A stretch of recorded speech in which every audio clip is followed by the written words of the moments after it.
lang para Laban lang para sa mga bagay na mahal mo at tama sa buhay mo. complete the statement. Laban lang para Laban lang para sa mga bagay na mahal mo at tama sa buhay mo. Welcome back mga kaaldab. Ito na naman po ang inyong lingkod, si Mr. Destiny. At napakaganda ng mensahe, no? Laban lang, parang aldab lang, di po ba? Walang pinagkaiba sa salitang laban lang, kapit lang, di po ba? Kahit napakaraming, kumbaga, masasakit at maanghang, basta tama po yung pinaglalaban mo para sa mahal nga po natin na sina Alden Richards at si Maine Mendoza. Dito pa lang po panalo na po ako eh. Di po ba? Galing po mismo sa bibig ni Alden Richards na madalas po nating nila ginagawa. Laban lang. Di po ba? Tapos ngayon sasabihin nila na kumbaga ganito ganyan. Alam nyo yung mga komento po sa social media. Yung mga naglalabasan ngayon. Ito po yung mga senaryo. Di po ba? Napakasarap pakinggan yung mga magaganda at hindi lang naman po maganda, may mga bad din po na mga komento. Una sa lahat, sinasabi nila yung bad comments muna yung sasabihin ko po sa inyo. Ang sabi po ng ibang mga nakapanood nag-safe lang daw po si Alden dahil kumbaga kung may babanggitin nga po raw kasi siya, baka nga po daw hindi suportahan ng Aldab Nation ang teleserye niya na Pulang Araw at ang pelikula nila ni Heaven na Out of Order. Kaya nag-play safe lang daw po siya. Kumbaga sa mga sagot niya, para nga po walang masaktan, walang kumbaga samaan ng loob. Di po ba kasi marami daw pong iiyak na Aldab Nation kapag binanggit yan ni Alden Richards na totoong karelasyon niya raw si Catherine Bernardo.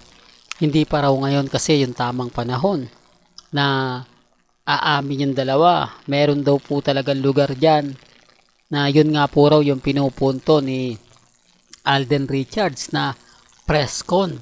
Siguro nga po raw pagkatapos na ng shooting, diyan daw magbibigay ng press con at ang gagawin nga pong host si Alden, ano ba yan, Mr. Destiny? Si Boy Abunda. Hihintay lang daw po munang matapos ang pelikula ng Hello Love Again bago daw po i-anunsyo ng dalawa na sila na, para nga po raw mas exciting, mas kaabang-abang.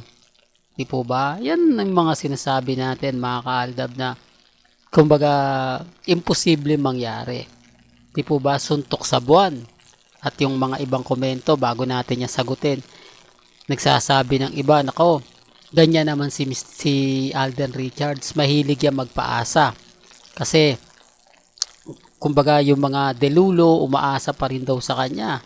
Lahat daw kasi ng Aldab Nation sinasabing si Menga yung asawa niya, kaya medyo pinapaboran niya lang ng konti para nga po sa publicity, para nga po sa mga kumbaga pondong binibigay o yung mga donation na binibigay ng Aldab para suporta na rin sa kanya, lalo na sa AR Foundation. Yan po yung mga kumakalat na mga sinasabi nila.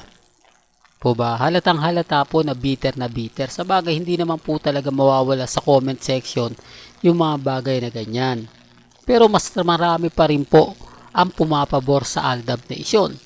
Unang-una, yung tamang panahon, finish line. Di po ba? Parang sinabi lang ni Alden Richards na antayin nyo yung finish line. Antayin nyo yung tamang panahon at sasabihin at aamin din tayo. Di po ba? Kasi hindi niya man pwedeng i-deny si Catherine. Di po ba? Mas maganda nga yan eh. Ito sabi nga po ng mga ilang Aldab Nation o yung mga neutral at Aldab, mas maganda nga po raw na kumbaga umamin si Alden Richards bago pa magsimula yung pelikula. Alam nyo kung bakit? Kasi nga po raw, mas maniniwala po sila sa mga kilig moments na makikita kina Alden Richards at kay Catherine. Hindi po ba? Yung mga galawan nila sa Canada, na kung sakaling may mga kilig moments, ay oo, magkasintahan sila eh. Normal lang yan, di po ba? Mas maraming kikiligin. Kasi dito nagdududa yung iba eh. Hindi nyo may aalis na mag-isip yung mga, hindi, ginagawa lang nila yan para sa promotion. Lahat naman ng mga sinasabi nila, scripted lang yan. Malabong paniwalaan. Kasi, kumbaga, si Alden Richards sinabi na hindi hihintayin pa eh, di po ba? Yun ang pinupunto natin. Diba? Na hindi po naintindihan ng iba. Na hindi mo na dapat ililihim pa para yung mga kabataan ngayon talagang kikiligin sila. Ang expect nila kasi kung kinikilig sila sa mga moments nila Alden Richards off-cam, on-cam, mas kikiligin sila kapag napanood nila yung buong pelikula. Kasi nandun yung eksena na talagang buhay na buhay. Nandun yung mga eksena na talagang kikiligin ka ng gusto. Di po ba? Bubuhos yung luha mo na may kasamang kilig.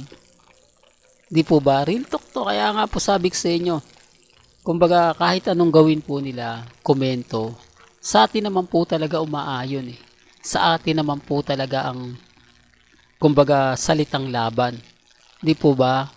Kaya nga pagkakasabi ni Alden Richards dito, buhay na tayo eh.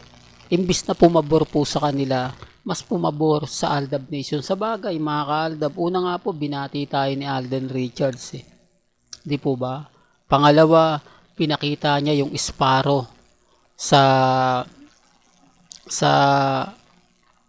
GMA Gala 2024. Di po ba? Doon pa lang mapapaisip na po kayo. Doon pa lang parang may pahiwatig na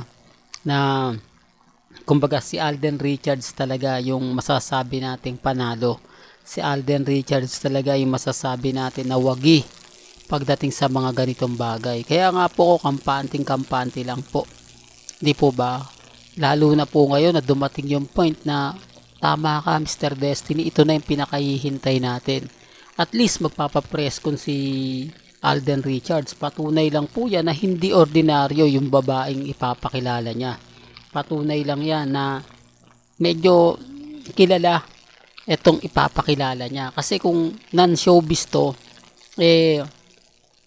hindi na kailangan po magpa-press con. Di po ba? Hindi mo na kailangan kumbaga ganto ganyan. Sasabihin lang niya na hindi, meron ako kaya lang hindi siya showbiz. Di po ba? Real talk to, alam niya sa totoo lang po, ang daming mga ebidensya at resibo na pumapabor po talaga sa Aldab Nation. Maraming mga kuha na kung saan nga po talaga kumbaga mapapaisip ka. O ngayon, bumabaha po ng mga balita sa Star Cinema o sa ABS-CBN patungkol po kay Catherine, pero never po nababanggit ang relasyon nila ni Alden. Wala na po kasi, di po ba? Kaya sabi ko sa inyo, hindi po papatulan ni Alden yan. Pinipilit lang po talaga ng mga Katden. Ngayon, tahimik yung mga Katden fans. Nabasag sila ni Alden. Di po ba? Yun nga po yung sinasabi ko na hindi aantayin lang yung matapos yung pelikula tapos i-anunsyo nila. Di po ba? Para nga daw mas maganda, mas talagang kaabang-abang. Common sense na lang po, di po ba? Mawawala na ng gana yung mga bagay na ganyan kasi mapapaisip na sila eh. Panonoorin ba natin yan o hindi? Ano lang naman yan eh, scripted lang naman yan eh. At si Alden, parang panalong-panalong Aldab Nation eh. Di po ba? Totoo naman po eh, kami naman po talaga yung panalo sa laban na to. Kami pa rin po ang wagi. Aminin man po nila o hindi, Aldab pa rin po malakas. Di po ba? Sa ngayon mga ka-Aldab, kampante lang tayo. Po ba? Sabi nga ni Alden Richards, laban para sa mga bagay na mahal mo at tama sa buhay mo. Dito common sense na lang sa mga hindi nakakagets at nakakaunawa. Di po ba? Hindi ito para sa trabaho, ito ay para sa mahal mo at alam mong tama. Kaya nga po kami nakikipaglaban, Aldab Nation. Hindi po kami bumibitiw kasi alam po namin yung tama. Di po ba? Alam namin na mahal ni Alden si Mengay. Kaya nga po, ito yung pinaglalaban namin. Di po ba? Real talk mga ka-Aldab. Well, hanggang dito na lang po ang ating latest updates. Kaya kung gusto nyo pa po ng pinaka-latest at mga sariwang update, abay lagi lang po kayong tututok dito po sa channel ni Mr. Destiny para updated po kayo sa mga latest at sa mga bagong video po na ilalabas po natin maya-maya lang. Kaya kung bago ka lang sa channel na to at isa kang true-blooded Aldab Nation na nagmamahal kina Mengay at Isoy, tama po ang channel na pinuntahan mo, kaya consider na po kitang bagong subscriber.